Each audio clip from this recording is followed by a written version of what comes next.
O que está no final de uma vida bem vivida? Íons de servidão fria, sua carne apenas uma memória. Todos seus pensamentos torturados focados em apenas uma coisa: alimentar-se dos vivos.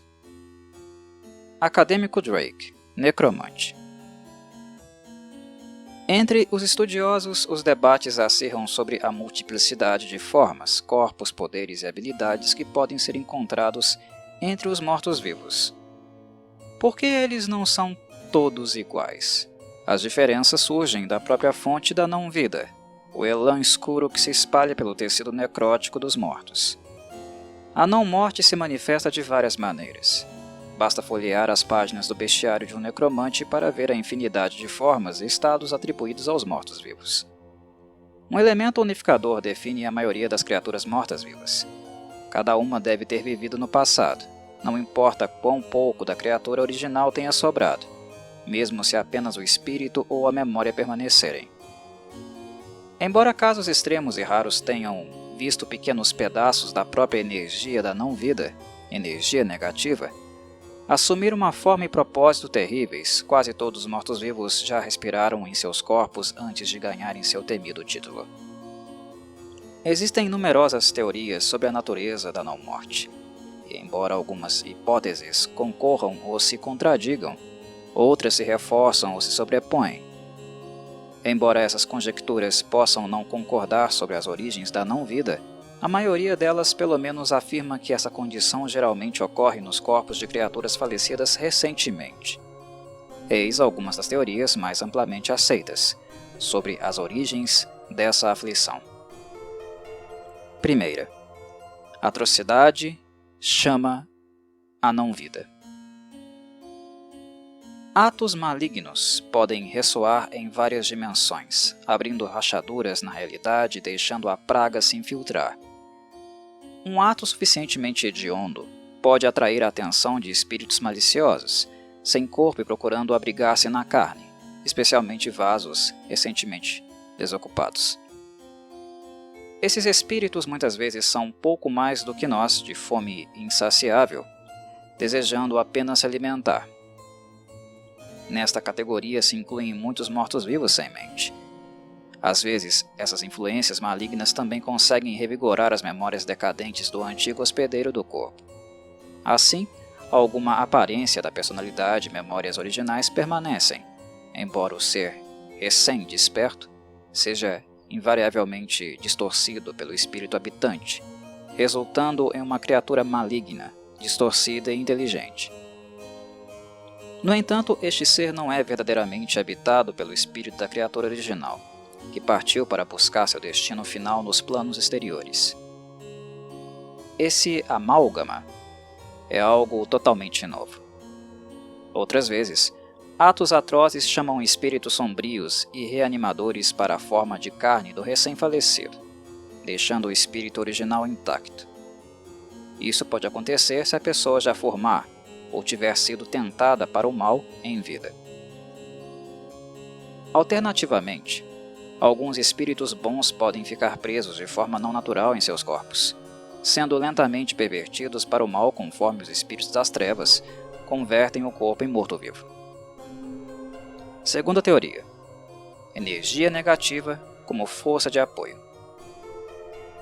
Embora a atrocidade possa servir como um gatilho para a não-vida, não é suficiente para provocar uma transformação dessa magnitude por si só. Requer a mesma energia que move os espíritos das trevas e sua sede insaciável de vida.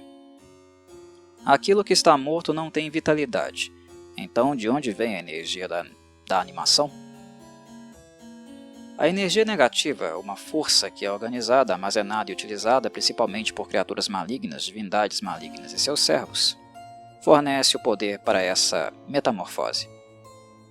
Assim como o sangue se espalha pelas criaturas vivas, a energia negativa se espalha pelos mortos-vivos, fornecendo a eles todas as suas habilidades, desde a mobilidade à consciência, de comer carne a devorar almas. Terceira teoria: energia negativa como força drenante. Alguns afirmam que mortos-vivos existem simultaneamente no plano material e no plano de energia negativa.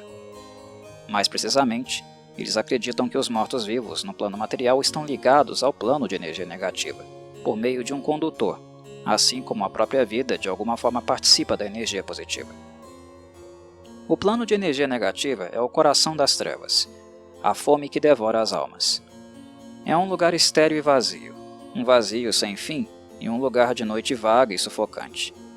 Pior, é um plano carente e ganancioso, sugando a vida de qualquer coisa vulnerável ao seu alcance.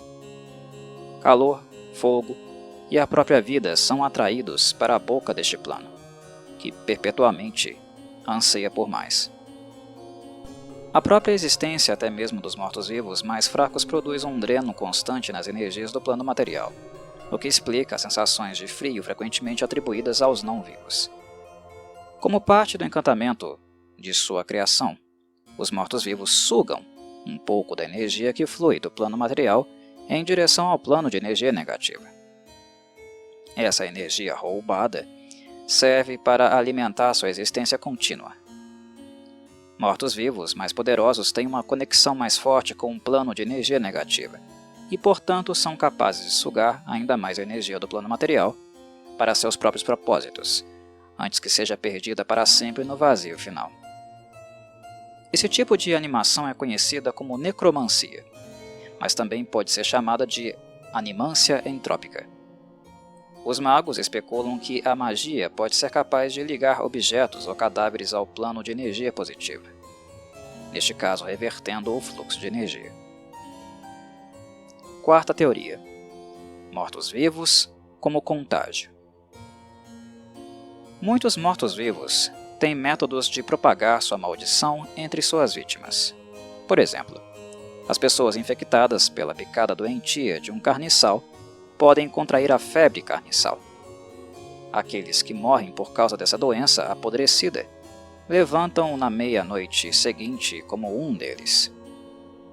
Dessa forma, alguns mortos-vivos recrutam os ex-vivos em suas fileiras embaralhadas.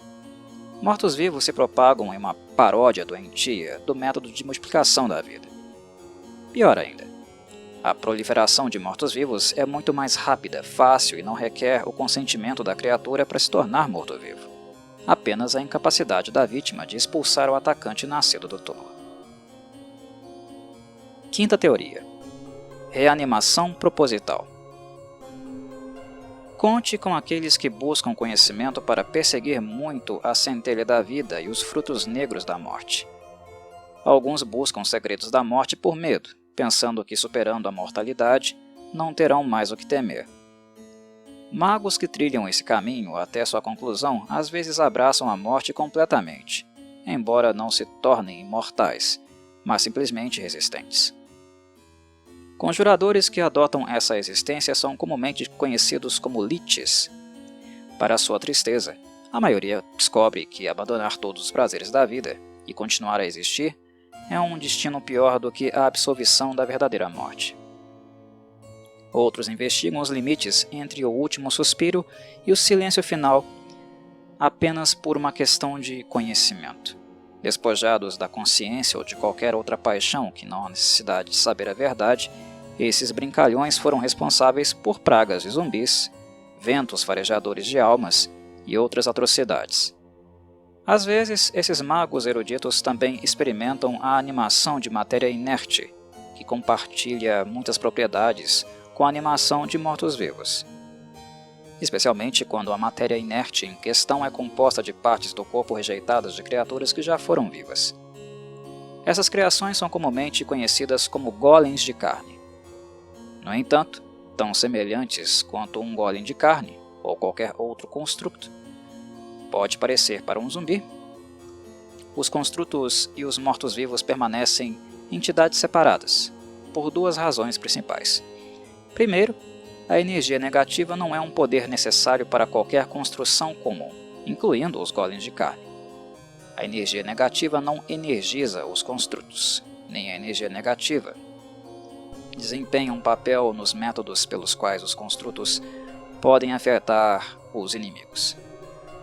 Em segundo lugar, as construções não são animadas por espíritos malignos, mas sim por espíritos elementais, Pela estimativa de algumas pessoas, essa semelhança é muito próxima para o conforto. Mas a maioria sente que a diferença é grande o suficiente para justificar uma separação clara do tipo. A fisiologia dos mortos-vivos. O metabolismo necromântico e a fé são indistinguíveis. O que é a animação do tecido em pouso, se não a fé tão pura e não diluída que pode alcançar o além-túmulo. Gulfias, senhor vampírico do culto de Ashadalon. Eu sei apenas isso. Eu me alimento para viver e vivo para me alimentar. Redbone, inumano assassino. Exceto o infortúnio ou sua destruição proposital, os mortos-vivos podem esperar sobreviver com boa saúde por milhares de anos, possivelmente até muito mais. No entanto, as criaturas mortas-vivas diferem dos vivos em muito mais maneiras do que apenas na longevidade. Metabolismo. Com raras exceções, mortos-vivos têm pouco ou nenhum metabolismo digno de nota. Mortos-vivos são essencialmente animados por energia negativa, embora esta animação às vezes dependa da capacidade do morto-vivo de se alimentar. Ainda assim, enquanto a biologia desempenha um papel pequeno na existência dessas criaturas, os mortos-vivos têm algumas semelhanças com os seres vivos. Como criaturas ectotérmicas, de sangue frio, os não-vivos não têm a capacidade de produzir seu próprio calor e precisam depender de seu ambiente para se aquecer.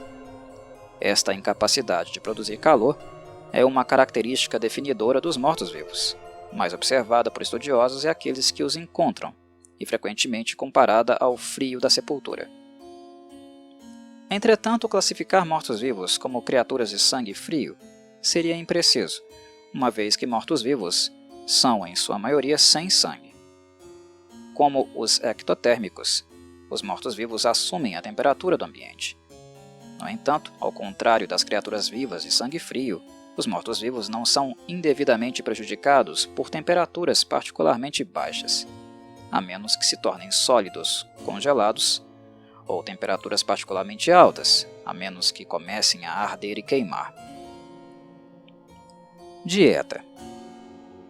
Alguns mortos-vivos existem há séculos sem interagir com nenhum ser vivo, enquanto outros parecem exigir, ou pelo menos anseiam com uma paixão incontrolável, a carne, energia ou força vital dos ainda vivos.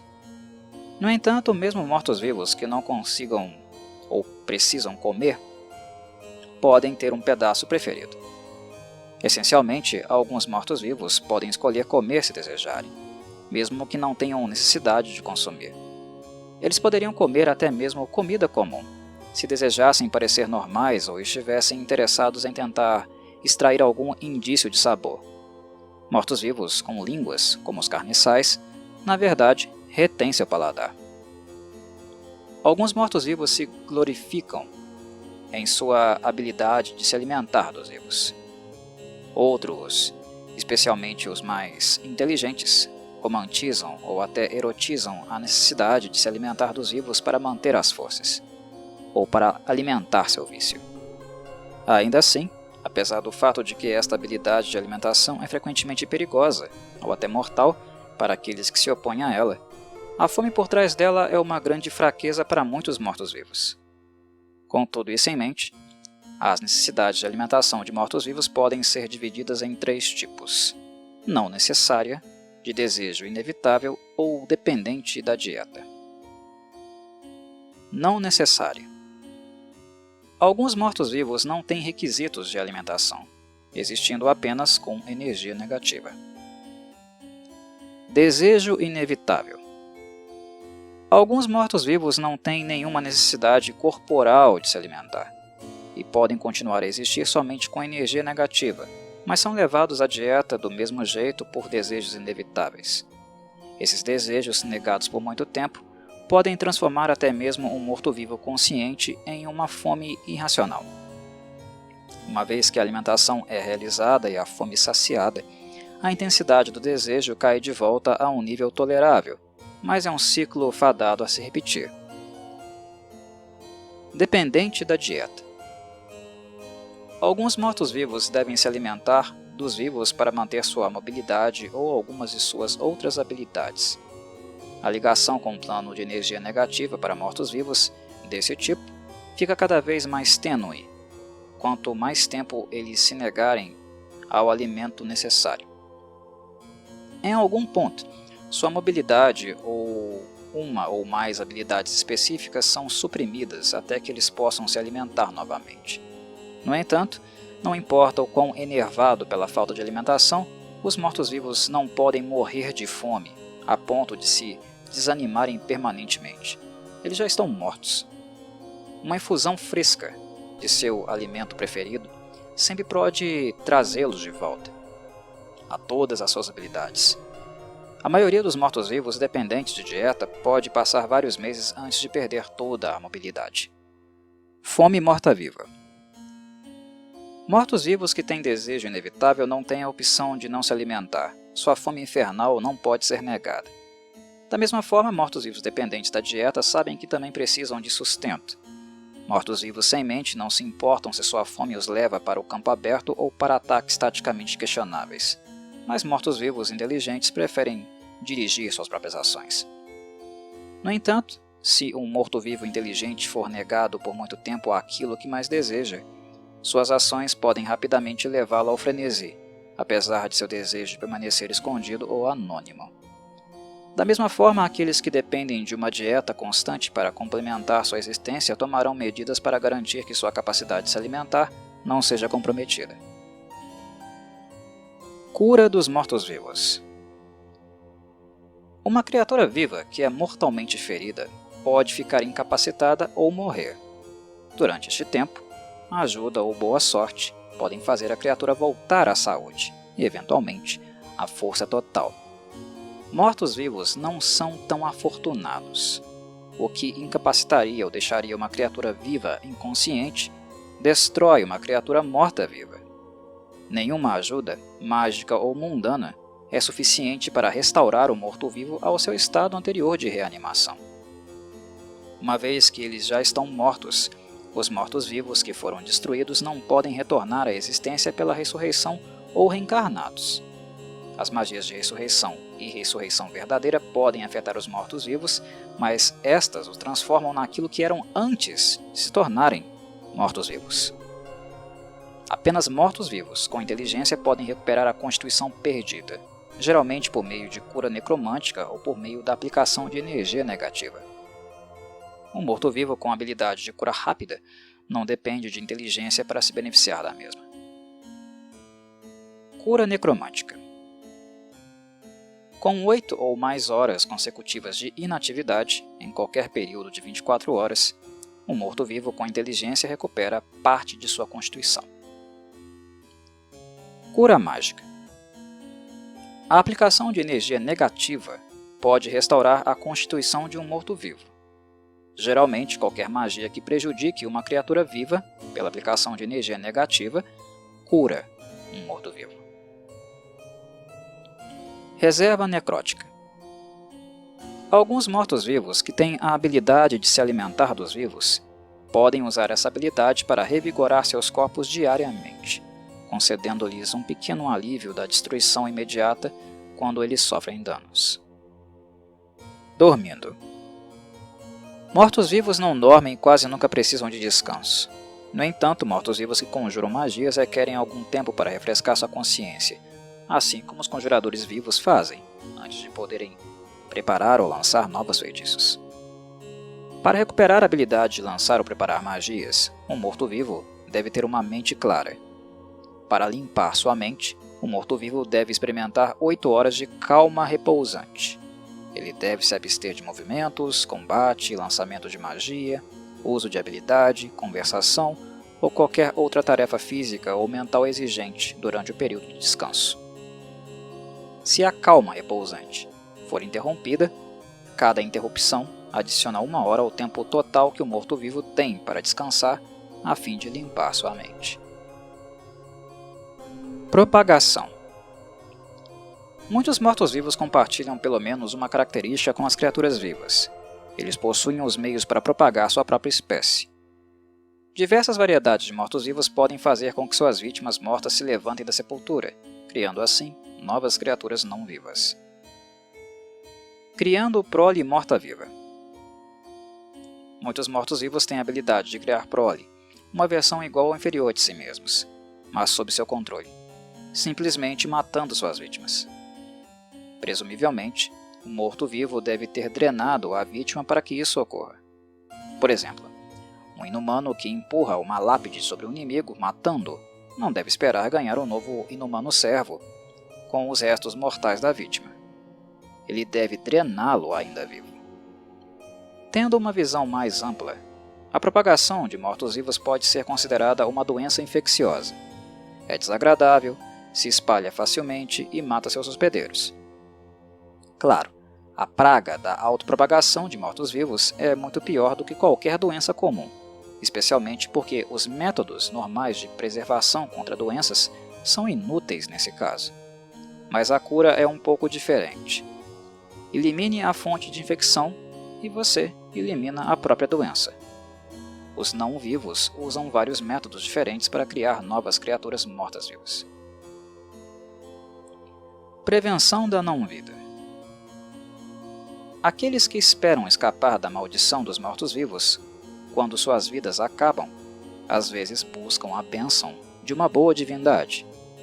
Aqueles que buscam tais bênçãos nos templos da cidade ou que servem a um deus diretamente podem pedir uma bênção que protege o corpo contra a infecção caso o impensável aconteça e o crente caia na batalha contra os mortos-vivos.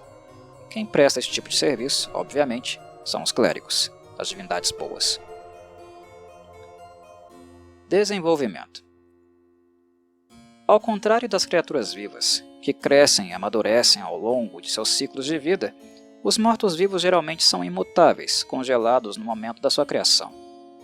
Muitos são amaldiçoados a nunca adotar novas filosofias, ou mudar com as incertezas e lições da vida, ou nunca encontrar a felicidade. Um morto-vivo que persiste por séculos após séculos, às vezes encontra maneiras de crescer em força e conhecimento. Sua conexão com um plano de energia negativa, originalmente um mero cotejamento, pode se tornar uma corrente real ao longo de centenas de anos, e com o tempo suficiente, um fluxo poderoso. Ganhando níveis de classe. Mortos-vivos inteligentes têm a opção de receber treinamento e ganhar níveis de uma classe. Nem todos os mortos-vivos inteligentes têm a aptidão mental necessária para alguns dos empreendimentos mais intelectuais.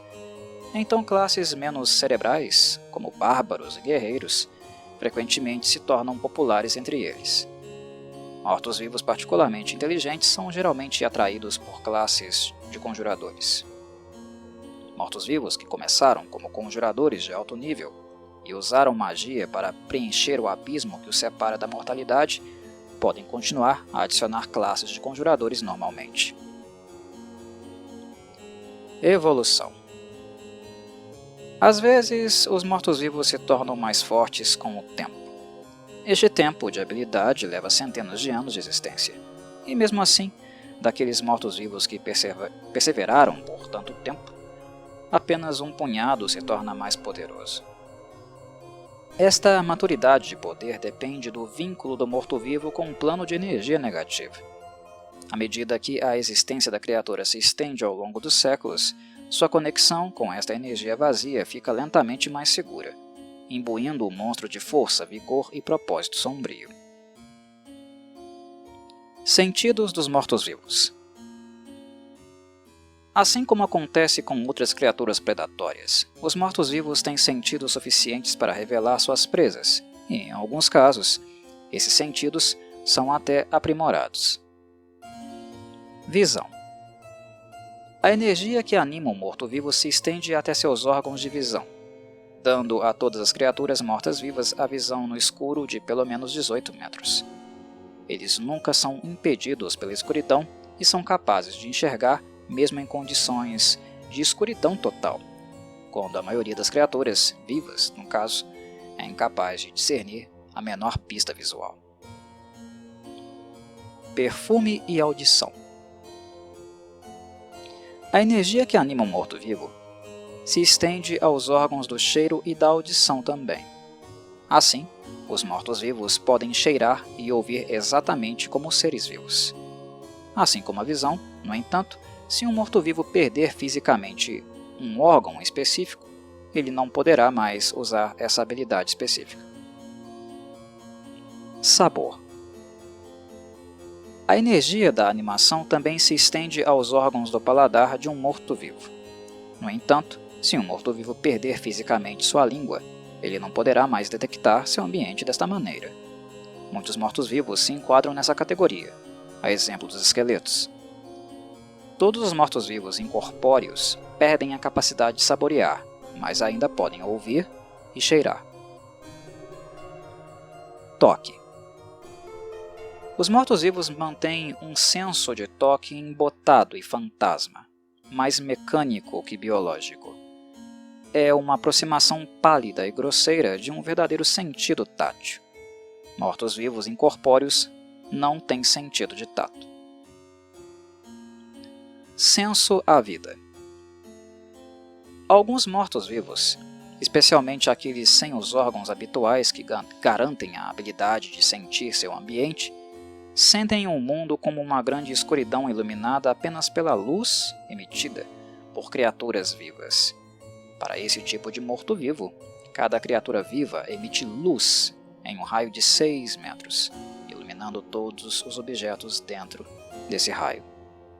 Os vivos atraem os mortos, justamente por essa luz. Perspectiva psicológica dos mortos-vivos. A morte determina a vida.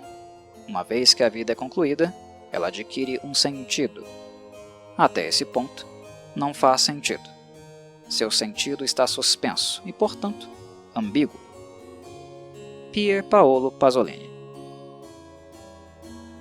A morte faz fronteira com o nosso nascimento, e nosso berço está na sepultura.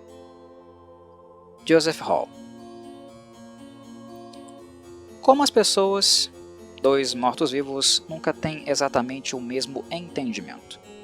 No entanto, entre uma população composta de carne envelhecida, conchas esqueléticas ou sombras insubstanciais de má vontade, surgem certas semelhanças. Senciência. A habilidade de pensar é uma qualidade que a grande maioria dos mortos-vivos não possui. Mortos-vivos sem mente apenas respondem a comandos ou estímulos pré-definidos, impulsionados por nada além de energia que os anima. Esses mortos-vivos não têm perspectiva, eles são privados de pensamento. São quase mecânicos em suas ações e, frequentemente, essas ações são fáceis de prever. Por outro lado, às vezes mortos-vivos sem mente são agentes de um mestre inteligente, seja o mestre também morto-vivo ou simplesmente alguém maligno. Assim, mesmo mortos-vivos sem mente podem se revelar inimigos surpreendentes, se suas posições e respostas a uma dada situação forem devidamente coordenadas e preparadas. Apenas mortos-vivos, sencientes, podem se dar ao luxo de possuir uma visão geral em um estado psicológico compreensível. Tempo e imortalidade. Criaturas suficientemente fanáticas para buscar o renascimento como morto-vivo se esforçam para escapar dos laços da mortalidade e assim ganhar um período de existência muito além de sua expectativa de vida natural. Esses mortais frequentemente presumem que esse presente de tempo prolongado não tem preço. Eles esperam que, por não terem limites temporais em sua expectativa de vida, sejam capazes de realizar todos os seus sonhos e visões. Os vivos passam o tempo vivendo a vida e reunindo experiências, moldando assim suas personalidades e se ajustando ao mundo conforme ele muda ao seu redor. Em contraste, a mente dos mortos-vivos vê a passagem do tempo de maneira muito diferente. Mortos-vivos existem, eles não vivem.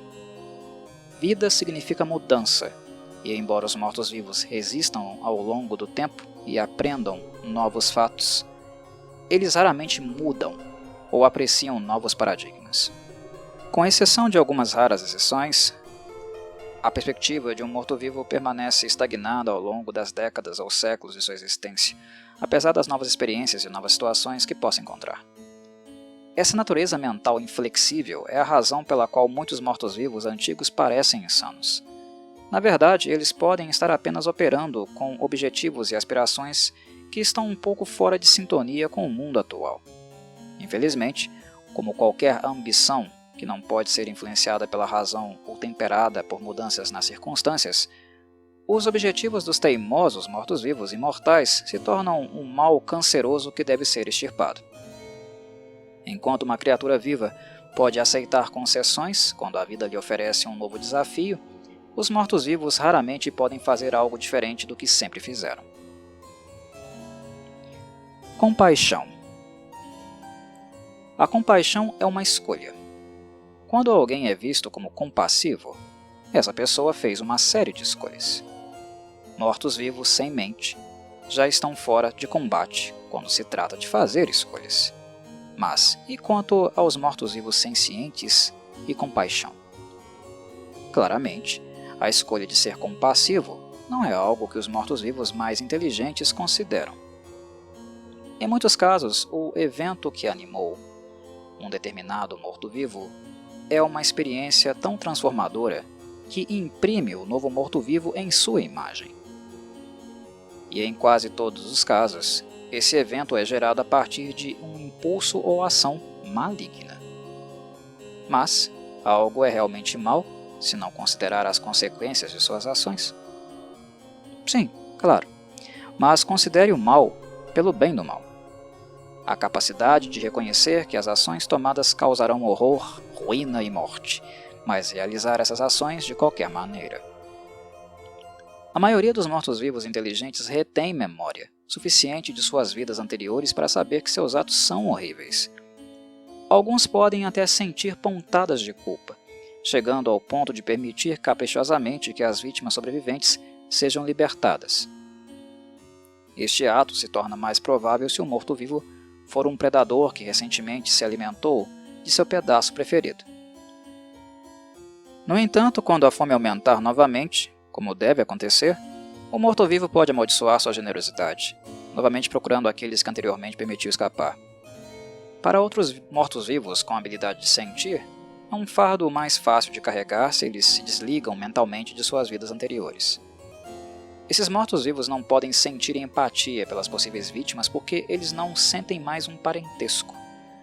Para esses mortos-vivos, os vivos agora são as presas, e os mortos-vivos, os predadores.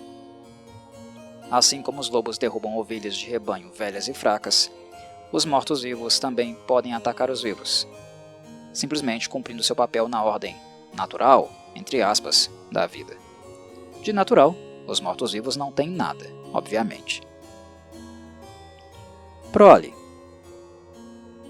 Muitos mortos-vivos têm a habilidade de criar prole, mas mortos-vivos têm uma abordagem muito diferente para seus filhos do que os mortais fazem. Embora existam exceções, como os necropolitas, que são criados voluntariamente por outros mortos-vivos em uma cerimônia horrível e dolorosa, a maioria dos mortos-vivos tendem a cair dentro dos parâmetros gerais. São eles: razões. Mortos-vivos de baixa inteligência, como as sombras, que têm a habilidade de criar prole, o fazem quase por acidente. Eles não criam prole para nenhum propósito superior, mas como consequência da maldição que os cria. Às vezes, mortos-vivos de baixa inteligência chegam a considerar os descendentes que criaram como competidores pelos mesmos recursos vivos, resultando em conflito. Mortos-vivos com mais inteligência, como espectros e vampiros, geralmente criam prole apenas quando isto serve aos seus objetivos. Infelizmente para as vítimas vivas, muitas vezes é do interesse dos mortos-vivos criar descendentes. Afinal, isso não apenas elimina um adversário em potencial, mas também cria um aliado no processo. Controle. Uma vez que os mortos-vivos tenham criado sua prole, eles podem comandar essas crianças como acharem adequado. Seu poder sobre as crias que eles criaram permanece em vigor até a destruição do mestre.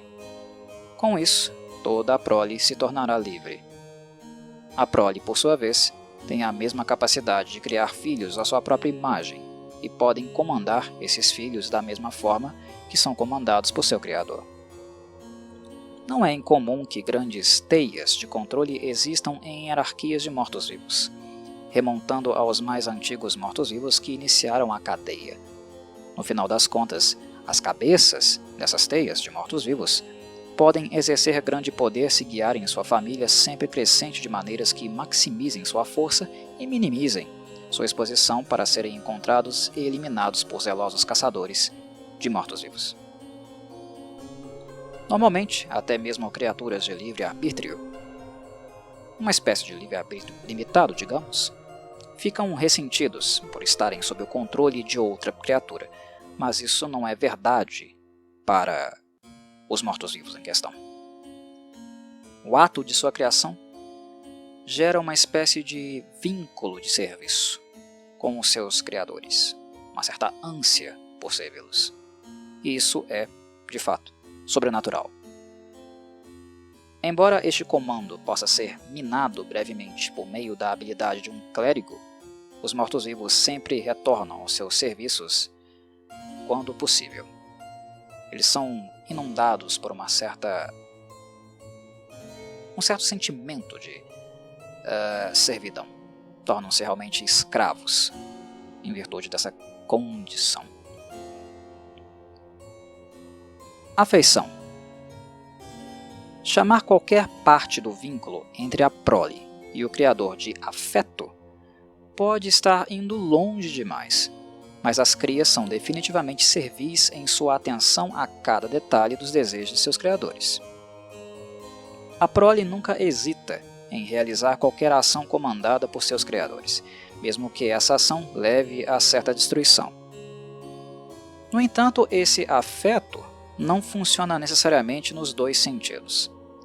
Para a maior parte, os criadores se importam pouco com o destino daqueles que criaram, exceto na medida em que serve a um plano maior ou gera um corpo de servos úteis. Mortos-vivos, inteligentes, veem sua prole da mesma maneira que eles veem os mortos-vivos sem mente em seu emprego. Dispensável. Alguns mortos-vivos que retêm presságios corpóreos e podem criar prole, mais notavelmente os vampiros, mantêm um forte vínculo com as associações de suas vidas.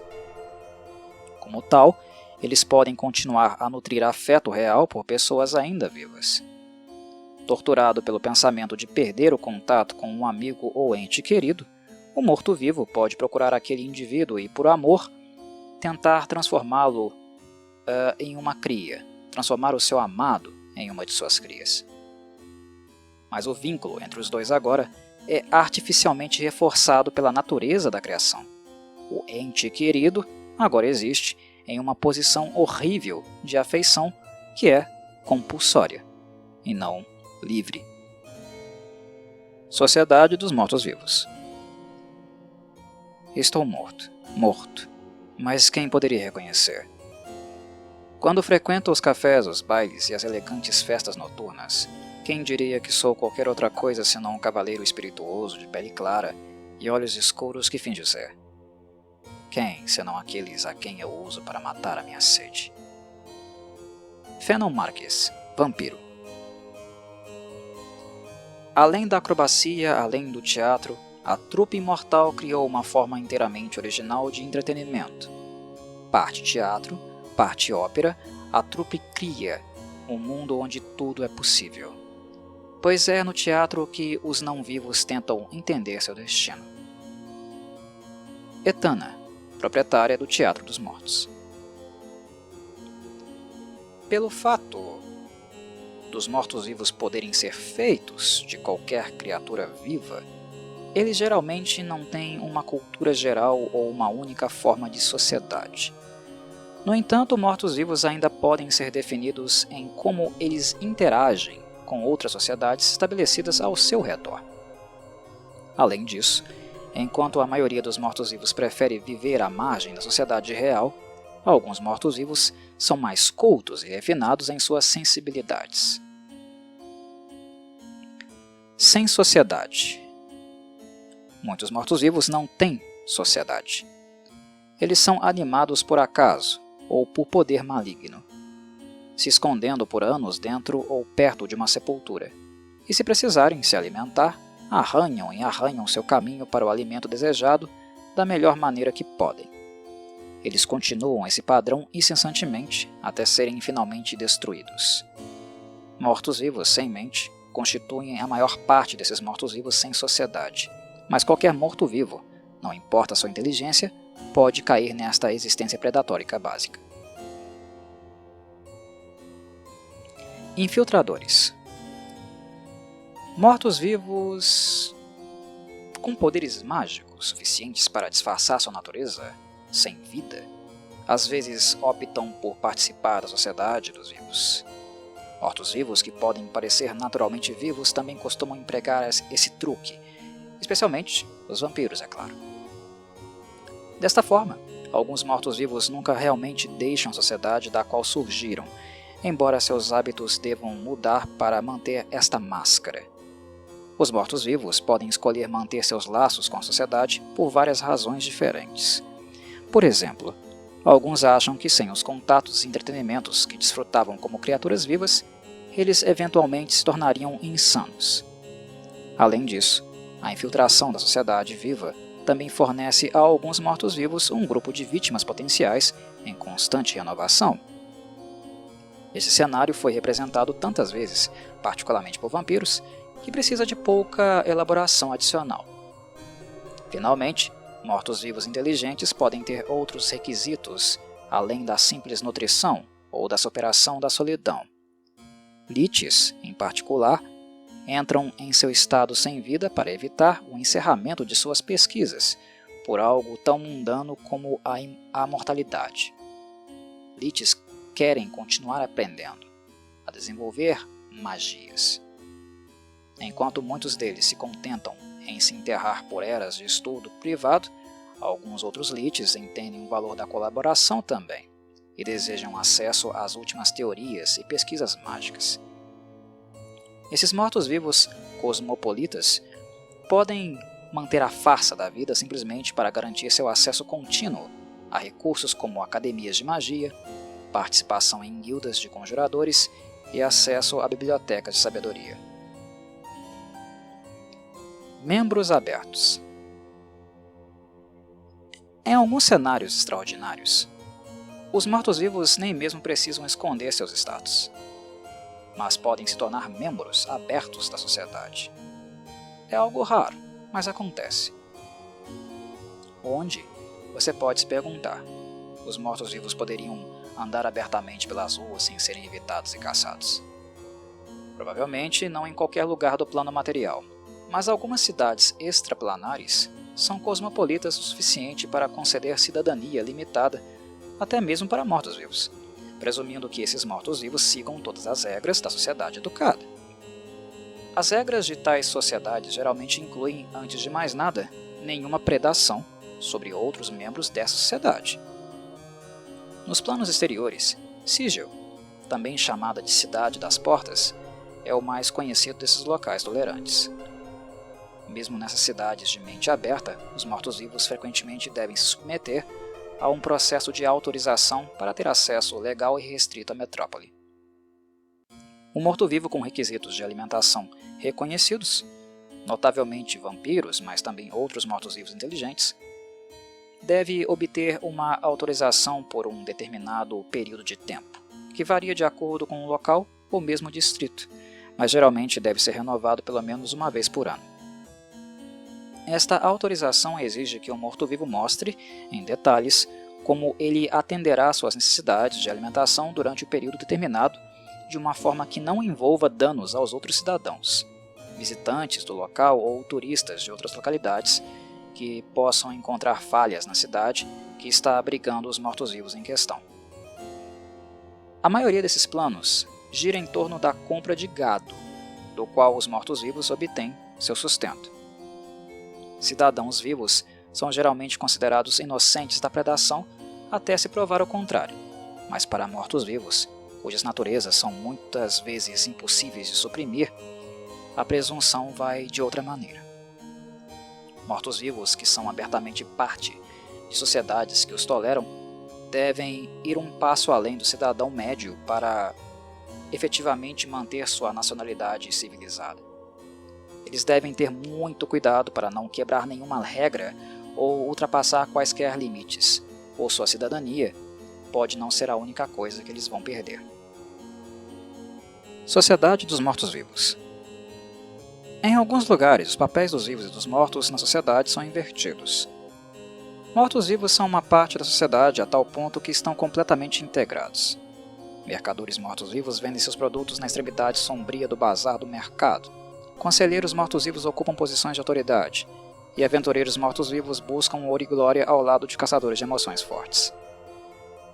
Em outros lugares, a morte é o aspecto dominante da sociedade. Apenas os mortos participam dos benefícios da mesma, e todas as necessidades da sociedade são atendidas. Fazendas nos arredores de grandes cidades não cultivam grãos, mas, em vez disso, produzem criaturas vivas, geralmente humanoides, que alimentam as massas de mortos-vivos que requerem essência de vida, sangue ou carne para seu sustento. A menos que um candidato a membro da sociedade já seja morto-vivo, tornar-se um membro requer que a criatura se transforme em não-vida. Por exemplo, em uma ala da cidade chamada Nocturnos, os mortos-vivos governam. Embora cidadãos vivos de outras partes da cidade possam entrar na ala e conduzir seus negócios, apenas mortos-vivos podem reivindicar residência na ala e, portanto, obter os benefícios sombrios fornecidos aos residentes. Os vivos podem fazer uma petição para fixar residência na ala dos mortos-vivos, mas eles devem submeter a um processo extremamente doloroso, chamado crucimigração, que os transforma em versões imortais, mais inteligentes, de seu antigo eu. Religião morta-viva. Você questiona sua vida? Você se pergunta para que serve esta existência cotidiana que cada um de nós suporta? Seus sonhos de juventude foram pisoteados pela necessidade e esses sonhos estão agora para sempre além do seu alcance? Você trabalha apenas para a cada dia sobreviver? Apenas para acordar novamente no dia seguinte e repetir mais um dia árduo, uma casca vazia do que você esperava ser e fazer? Você deseja embotar a vida dura e banal que vive? Você está desesperado? Então venha nos encontrar. A Igreja do Ceifador tem a resposta. Panfleto procurando convertidos ao aprisco de Neru, sob falsos pretextos. Os mortos-vivos reverenciam muitas divindades diferentes, embora recém-convertidos muitas vezes ignorem completamente aquelas divindades que agora mais merecem seu serviço. Como mencionado anteriormente, os mortos-vivos frequentemente não compartilham de uma cultura unificada. No entanto, semelhante chama semelhante, e nenhuma força unificadora é mais potente do que a chamada divina de deuses mortos-vivos para seus rebanhos potenciais. Entretanto, outras criaturas além dos mortos-vivos podem adorar as divindades que são mencionadas, aquelas que mencionarei a seguir. Esses deuses estão sempre felizes por ter adeptos vivos, embora maus. Com o tempo, esses seguidores também podem se tornar mortos-vivos. Essa adoração é particularmente comum entre certos cultos e raças depravadas. Os deuses mais conhecidos são Aflux, o pai de sangue, o questionador insatisfeito, o derramador de sangue. O insaciável Aflux busca conhecimento de sangue, corpo e mente. Aflux nunca foge de sacrificar os vivos para entender o que os fez viver uma vez. Ele é o senhor do interrogatório, tortura e execução, bem como do conhecimento adquirido com isso. Ele aparece como um homem sem pelos e encharcado de sangue, de pele clara e olhos sobrenaturalmente injetados de sangue. Ele usa uma grande capa de sangue que goteja e escorre constantemente, mas nunca seca. Seu plano de existência é Carcere, e seu símbolo é uma gota escalarte. Necromantes, bruxos malvados, inquisidores e torturadores reverenciam Aflux. Todos os seguidores veem os seus membros de boa fé, especialmente aqueles que afirmam oferecer conhecimento, como seus inimigos. Entre as divindades malignas, a Flux não tem inimigos especiais, e seus seguidores às vezes podem entrar em alianças de conveniência com outras igrejas malignas quando seus objetivos se cruzam. A Flux ensina que toda criatura tem um segredo, não importa o quão mundano, e a melhor maneira de derramar esse segredo é junto com o sangue da criatura. Buscar o conhecimento eternamente é uma busca nobre, mas o melhor lugar para buscar é no tecido dos vivos, mortos e mortos-vivos, uma vez que os segredos da sensibilidade e a animação mascaram o verdadeiro segredo da compreensão final. Treinamento de clérigo. Às vezes, bruxos malvados chegam a pelo menos reverenciar, se não adorar, a Flux. Certamente seu nome é conhecido entre os necromantes, cujas pesquisas terríveis são tão semelhantes aos métodos prescritos pela divindade. Torturadores e outros que se deleitam com a dor física infligida aos outros prestam homenagem frequente ao questionador insatisfeito. Missões. Os clérigos de Aflux se espalham por terras próximas e distantes, ensinando sua sabedoria distorcida de dor e tortura a todos que quiserem ouvir. Orações. As orações oferecidas a Flux lembram os sons das vítimas colocadas na prateleira pelos torturadores ordenados do deus. Cada grito é um mantra, e uma noite de dor é uma missa solene. Templos. A Flux tem poucos templos. O laboratório de qualquer necromante, onde os métodos do derramador de sangue são utilizados, pode se tornar um santuário para ele se o espaço for utilizado em seu nome. Ritos. Quando uma vítima sucumbe muito rapidamente à dor, é costume que o clérigo que presidiu o evento se fira em nome de Aflux, isso se ele estiver vivo, para oferecer alguma dor adicional como recompensa, como compensação. Dorizen, o rei dos carniçais. Dorizen, insaciavelmente faminto, apela a todas as criaturas cuja fome nunca pode ser satisfeita. A divindade parece um carniçal especialmente magro e exausto. Ele tem os olhos em chamas com uma luz verde doentia, e seus pés parecem cascos. Em contraste com o corpo debilitado de Dorizen, ele usa um manto branco elegante de pele humana flexível sobre uma armadura de couro claro cravejada de crânios minúsculos. Carniçais são os adoradores primários de Dorizen, e seu símbolo é um crânio de carniçal. Embora o rei dos carniçais seja uma entidade poderosa e controle sua própria camada do abismo, ele já foi um vassalo de Orcus. Mais tarde, com a invasão do deus dos Kino, Ienogo, Dorizen foi forçado a jurar fidelidade e prestar homenagem a ele. Posteriormente, Ienogo perdeu o controle da camada abissal, e perdeu também, assim, a capacidade de comandar Dorizen. O rei dos carniçais ensina que existir é comer. Uma existência totalmente experimentada requer o consumo de uma presa, de preferência senciente. Carne, para o sacrifício, é cara ao rei. Quando a vida se extingue, sob dentes dilacerados e lábios trêmulos, o comedor pode finalmente sentir a verdadeira felicidade, pelo menos por um tempo. Treinamento de clérigo. Dorizen às vezes aparece quando necromantes incautos interferem no plano de energia negativa. Tomando essa intromissão como um convite, o rei aparece e converte à força todos os presentes em carniçais, muitas vezes criando novos adoradores para si mesmo. Enquanto muitos carniçais são ignorantes e ateus, aqueles que encontram a religião invariavelmente descobrem o rei dos carniçais. Outras criaturas que não são carniçais, que vêm adorar o rei, o fazem sabendo que serão atraídas para o redil mais cedo ou mais tarde. Missões. Todos os carniçais prestam homenagem ao rei. A tradição dos carniçais remonta a uma terra sagrada para eles chamada Reino Branco. Embora os carniçais ligados ao plano mortal às vezes criem versões menores do que eles acreditam ser o Reino Branco, é aceito que a verdadeira encarnação deste reino pode ser encontrada na camada do abismo onde Dorizen governa. Orações. Cada ato de consumo glutão é, à sua maneira, uma prece a Dorothy, mesmo que o comedor não saiba. Templos. Os templos do Rei dos Carniçais são encontrados apenas no subsolo.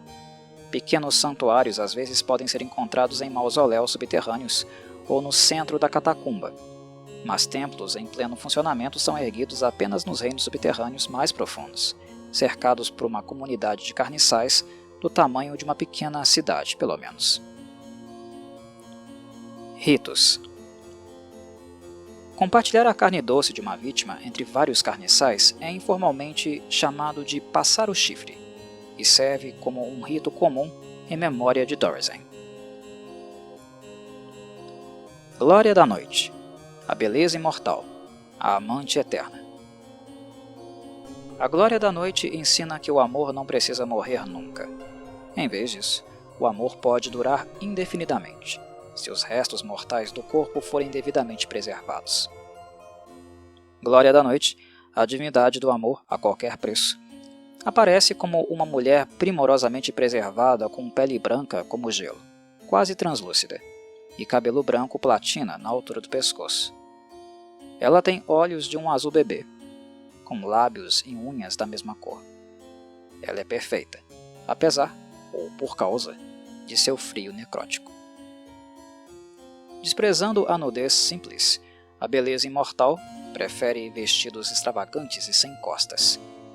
O símbolo da Glória da Noite é uma mão aberta, perfurada na palma com um orifício em forma de coração.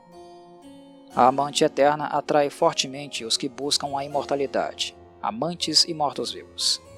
Ainda assim, qualquer pessoa que amou e perdeu, ou conhece o amor e teme seu fim, é um adorador em potencial da Glória da Noite. A maioria dos que a adoram são mortos-vivos, ou logo se tornam mortos-vivos depois de adorá-la por um tempo. Muitos de seus seguidores preferem novos membros advindos de outras religiões, mas é difícil receber membros de dogmas que acreditam que os mortos-vivos devem ser erradicados.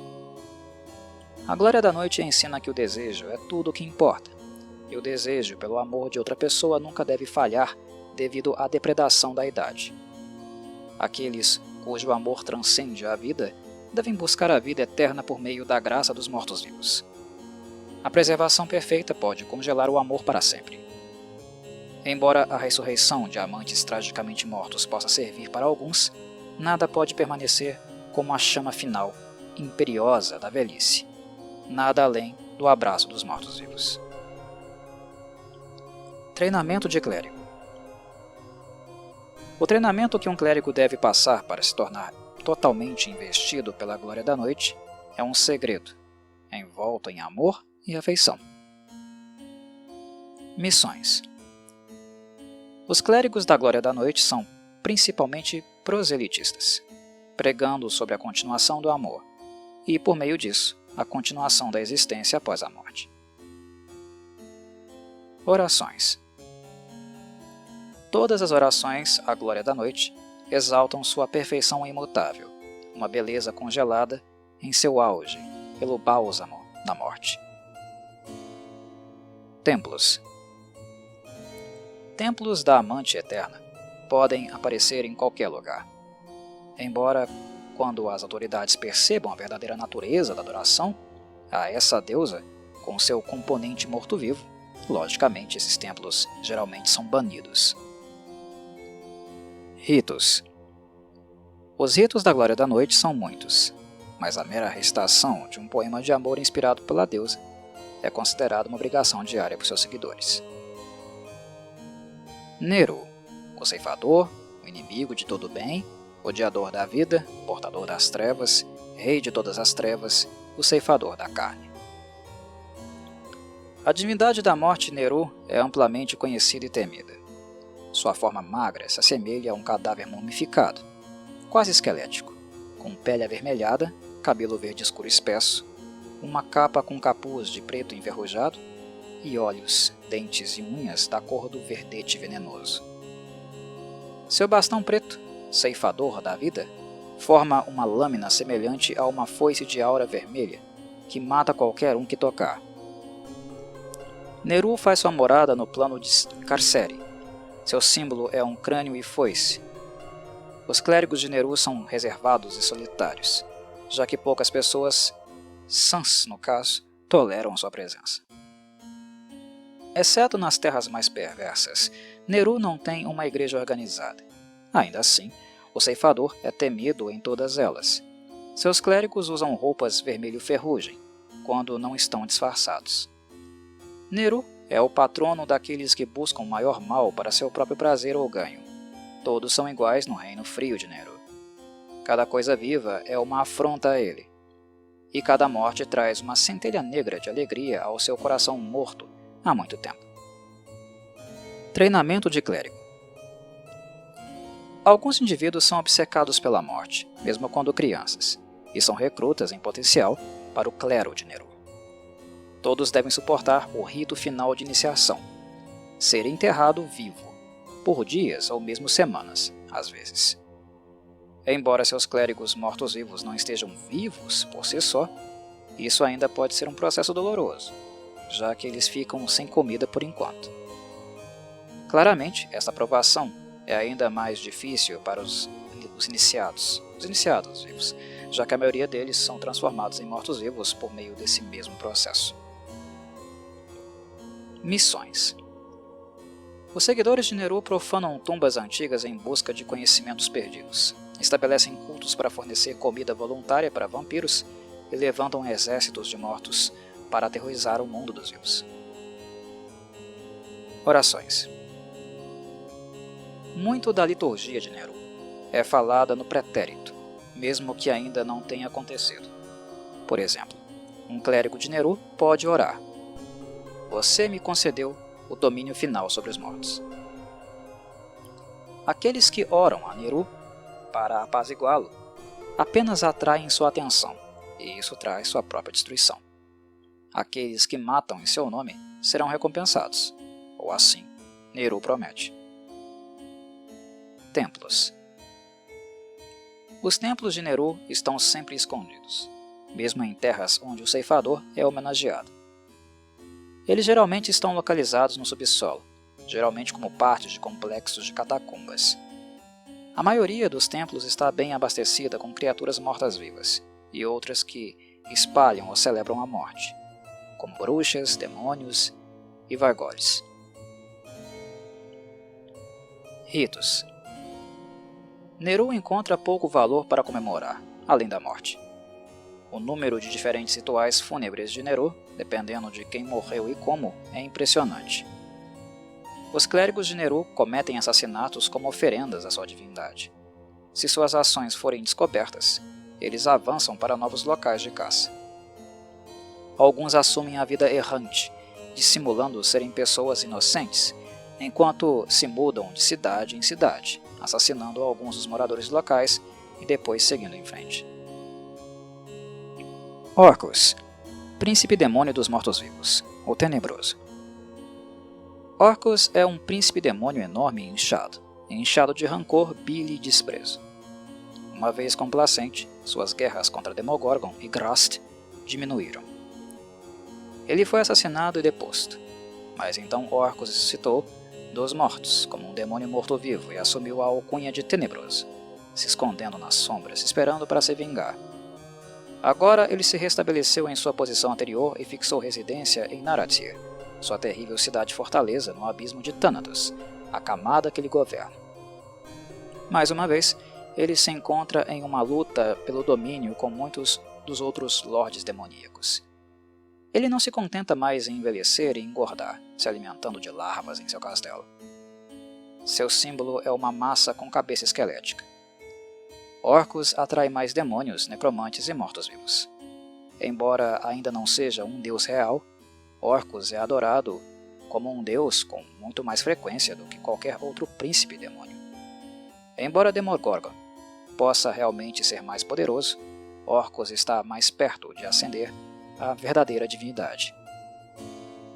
O culto a Orcus também é difundido entre outros grupos, com seguidores mais significativos entre os humanoides do que a maioria dos príncipes demônios. Em particular, orcs, meio-orcs, ogros e gigantes reverenciam Orcus, bem como corruptos e humanos desprezíveis. Orcus é, em muitos aspectos, uma figura contraditória. Ele não se deleita com suas cargas, os mortos-vivos, e não assumiu o manto autoproclamado de príncipe dos mortos-vivos, por devoção ou lealdade. Na verdade, o Senhor Demônio despreza os mortos-vivos. Ele tem pouco mais que desprezo por eles, e os usa sem pensar ou considerar. Claro, Orcus despreza também os vivos. Orcus despreza tudo. Ele odeia tudo e todos, muitas vezes sendo quase dominado por repulsa e aversão. Ele anseia apenas pelo poder pessoal e a propagação da miséria e da destruição para todos os outros. Treinamento de clérigo. Orcus não gosta de treinamento ordeiro ou organização. Assim, o treinamento de clérigo consiste em pouco mais do que um juramento terrível, a introdução à mitologia de Orcus e um forte golpe com uma massa semelhante à dele para completar o processo. Missões. Orcus atribuiu a seus adoradores a tarefa de aumentar o nível de sua própria adoração em todas as terras, matando aqueles que resistem, incluindo seguidores de outras divindades malignas, especialmente Nero. As missões típicas incluem atacar um composto rival de cultistas de Nero, invadir uma igreja de Pella para destruir seus itens sagrados, e construir ou abrir portais do abismo para o plano material. Orações. O refrão mais comum em uma oração a Orcus é uma frase confirmatória no final de uma declaração, algo como: ou deixe Orcus me matar e roubar minha alma eterna. Templos. Apesar de seu status como um príncipe demônio em vez de um verdadeiro deus, Orcus inspirou a criação de templos em todos os planos. Aqueles que o adoram ganham poder clerical, como se estivessem adorando uma divindade verdadeira, embora eles claramente ganhem esse poder de alguma fonte mais universal, talvez do próprio plano de energia negativa. Isso é um mistério. Seus templos são geralmente escondidos, enquanto seus adoradores funcionam como sociedades secretas que vivem em comunidades normais. Outros templos, no entanto, são fortalezas terríveis, cheias de mortos-vivos, onde lordes perversos cometem atrocidades e guerras em nome do príncipe demônio. Às vezes, uma tribo orc inteira se dedica ao príncipe dos mortos-vivos, mas esses indivíduos são evitados até mesmo por outros orcs. Ritos. Conflito sangrento é o método que os seguidores de Orcus usam para subir na hierarquia. Às vezes, essa atividade é formalizada como quando os subordinados desafiam clérigos de alto escalão de acordo com um rito de desafio. Claro, isso geralmente resulta na morte dos subordinados antes que o rito do desafio possa ocorrer adequadamente. Na verdade, o rito do desafio pode ser apenas uma maneira para clérigos de alto nível identificarem os encrenqueiros e eliminá-los do rebanho.